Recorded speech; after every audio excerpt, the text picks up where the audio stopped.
Hey guys welcome to my channel IFL 143। তোমরা আমাকে দেখে একদমই ভয় পেও না, কারণ এটা আমি আর রাহুল রিলস বানিয়েছিলাম, ফানি রিলস। যারা যারা এখন এটা দেখুন তাদের ইনস্টাগ্রামে গিয়ে ফলো করো, দেখে আসে। আজকে তোমাদের সাথে আমি একটা ভিডিও শেয়ার করবো, সেটা হচ্ছে ওয়াটে ইটিনা দিয়ে মানে আমি সারাদিনে কী কী খেলাম সেটাই শেয়ার করবো। দেখো আমি সকালে ব্রেকফাস্ট করেছি ম্যাগি দিয়ে, আর আমি ম্যাগিটা কিন্তু আজকে একটু অন্যরকমভাবে বানিয়েছিলাম, মানে জল জলও খাইনি, আবার পেঁয়াজ দিয়ে আর ডিম দিয়েও করিনি। আজকে ম্যাগিটা করেছিলাম তেলে ভেজে, একটু অন্যরকমভাবে। তোমরা যদি রেসিপিটা জানতে চাও তাহলে বলো, একদম কম সময়ের মধ্যে এটা হয়ে যায়। আর দেখো এটা রান্নাবান্না হয়ে গেছে, আমি এখন খাচ্ছিলাম বসে, আর মা কিন্তু পেছনে বসে চা খাচ্ছিল, আর সোনামা এখন দুষ্টুমি করে যাচ্ছিলো। এখানে ম্যাগিটা খেতে কিন্তু খুব ভালো হয়েছিল। তারপর আমি ম্যাগিটাকে খেয়ে আবার স্নান করতে চলে গেছিলাম। স্নান করে এসে ভাবছিলাম কুরকুরেটা খাবো, কিন্তু সেটা আর খাইনি। তারপর মা বললো পুজো দিয়েছি, প্রসাদ আছে সেটা খা। তারপর ফোনটা পড়ে গেছিলো ভট করে, সেই প্রসাদটাই খাচ্ছিলাম। আমি কুরকুরেটা কিন্তু পরে খেয়ে নিয়েছি, কিন্তু সেই ভিডিও ক্লিপটা তোমার সাথে শেয়ার করা হয়নি। আর মা আজকে বোঁদে দিয়েই ঠাকুরকে পুজো দিয়েছিল, আর বাইরের দৃশ্যটা দেখছিলাম, বসে বসে খাচ্ছিলাম আর দেখছিলাম, আর ভাবছিলাম যে আমার একটা ভিডিও এডিট করা আছে। আর আমি কিন্তু স্নান টান করে উঠে ভিডিও করতে বসি বেশিরভাগ সময়। দেখো আমি ভিডিও এডিট করতে বসে পড়েছি। অনেক সময় টাইম না পেলে সোনামা ঘুমিয়ে যাওয়ার পরে ভিডিও এডিট করি। এটা যেরকম ভয়েস ওভার দিচ্ছি, সোনামাকে কিন্তু ঘুম পাড়িয়ে আমি পাশে বসে ভয়েস ওভার দিচ্ছি। অনেক সময় উঠে যাওয়ার, অনেক সময় ওঠে না। মানে ভিডিও এডিট করে যাওয়ার পরে তারপর সোনামা আর আমি মিলে ফানি রিলস বানিয়ে নিয়েছি। তোমরা যারা যারা এখন আমাকে ইনস্টাগ্রাম আইডিতে ফলো করে তাদের গিয়ে ফলো করে আসো। তারপরে দেখো এখানে আমি দুপুরবেলা খেতে চলে এসেছি। আর দুপুরে আমার লাঞ্চে ছিল হচ্ছে পটল ভাজা আর কাঁঠালের বীজ বাটা। এটা তোমরা কি অনেকেই খাও শুনেছি, কিন্তু কেমন লাগে বলবে। আমার তো খুব ভালোই লেগেছে, মোটামুটি খুব ভালো লাগেনি, কিন্তু মোটামুটি ভালোই লেগেছে, খেয়েছি। তারপরে ছিল রুই মাছের ঝোল, আর রুই মাছটা কিন্তু মা পোস্ত বাটা দিয়ে করেছিল।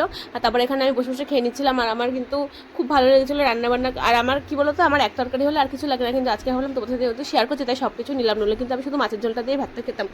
তো তোমরা যারা যারা এখন আমার ইনস্টাগ্রাম আইডিটা ফলো করে তাদেরকে ফলো করে আসো। যারা যারা আমার পেজে নতুন আছো তারা প্লিজ পেজটাকে ফলো করতে কিন্তু একদম ভুলবে না। যারা যারা আমার চ্যানেল এখনো সাবস্ক্রাইব করো তাদেরকে সাবস্ক্রাইব করে দিয়ে আসো। আর দেখো এখানে আমি বসে বসে খাচ্ছিলাম, আমার পুরো ভিডিওটা কিন্তু আমি নিয়েছি। প্রথমে ভেবেছিলাম যে এক এক করে অল্প অল্প করে খেয়ে আমাদেরকে শেয়ার করবো, কিন্তু না, পুরো ভিডিওটা নিয়েছিলাম। তারপর দেখলাম অনেক বড় ভিডিও গেছে, তাই জন্য কিন্তু আমি ভিডিওটা অনেক বাড়িয়ে দিয়েছি। তারপর দেখো খাওয়া দাওয়া হয়ে গেছে, এখন কিন্তু আমি সোনামাকে ঘুম পাড়িয়ে দিচ্ছি। আর দেখো বিকালবেলা উঠে গেছি।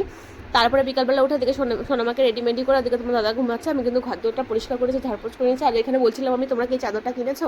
এই চাদরটা কিন্তু মাঝখানে সবাইকে দেখতাম খালি এই চাদরগুলো কিনছে, আমাদের এখানে এসেছিলো, মানে একদম বলছিল দুটো একসাথে, আর 250 টাকা দাম নিয়েছিল। আমি কিনেছিলাম, কিন্তু পরে ঠকে গেছি। তারপর দেখো ঘরদোরটা পরিষ্কার করে আমি এখানে রাহুলকে ডেকেছিলাম, আর রাহুল কিন্তু সন্ধ্যাবেলা নিয়ে এসেছিলো চপ। আমি চপ দিয়ে মুড়িটা মেখেছি, মানে মুড়ি চপ চটকে মুড়ি মেখেছি, কোনো চানাচুরো দিনই তেলের দিনই কিছু দিনই, কিন্তু আমি ওইভাবে খেতে খুব ভালোবাসি, তাই জন্য আমি রাহুল খেয়েছিলাম। আর রাহুলের মুখটা দেখেছো ওখানে কেমন করছে, কারণ ও কিন্তু সবসময় ভিডিওতে খালি গায়ে সেটা বলি বলে ও কোনো সময় বিশ্বাস করে না, তাই জন্য ওকে দেখিয়েছি, তাই জন্য অমন করে উঠলো আমাকে।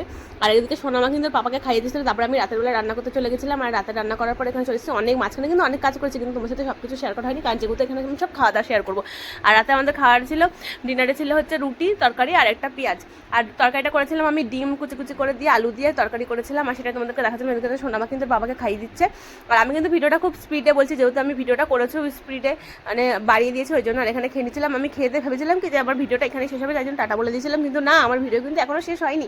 দেখো তার বাবা কাজের থেকে এসছে পরে এখানে তালের বড়া নিয়ে এসছে দোকান থেকে, সেগুলো বসে খাচ্ছিলাম। আমার কিন্তু এই বছরে এই প্রথম তালের বড়া খেলাম আমি। তোমরা কি তালের বড়া খেয়ে নিয়েছো? তারপরে বাবা দেখো গরম মিষ্টি নিয়েছিল, আর আমি গরম মিষ্টি খুব ভালো খাই, ভাবছিলাম আমাদেরকে সেটাই দেখাচ্ছিলাম যে এক হাতে তালের বড়া এক হাতে গরম মিষ্টি কোনটাকে খাবো। আর এত খেলে আমি কি মোটা হবো না বলো? আমি প্রচুর মোটা হয়ে যাচ্ছে, আমি আবার কবে যে রোগাবো আমি জানি না।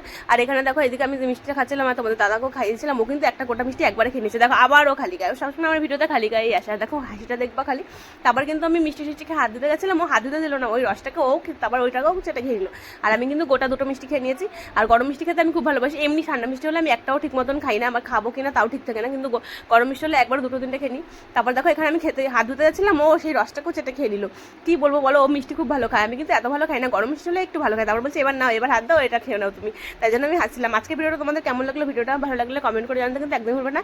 দেখা হচ্ছে নেক্সট কোনো ভিডিও। যারা যারা আমার চ্যানেল নতুন আছে তারা প্লিজ আমার চ্যানেলটা সাবস্ক্রাইব করে দিও। আর আমি কিন্তু আজকে কথাগুলো খুব স্পিডে বলেছি, জানি না তোমরা কি দেখে কি ভাবছো আমার কথাগুলো শুনে, আমি জানি না কি কি বলেছি ভিডিওর মধ্যে, আমি কিচ্ছু বলতে পারছি। টাটা সবাইকে, দেখা হচ্ছে নেক্সট কোনো ভিডিওতে।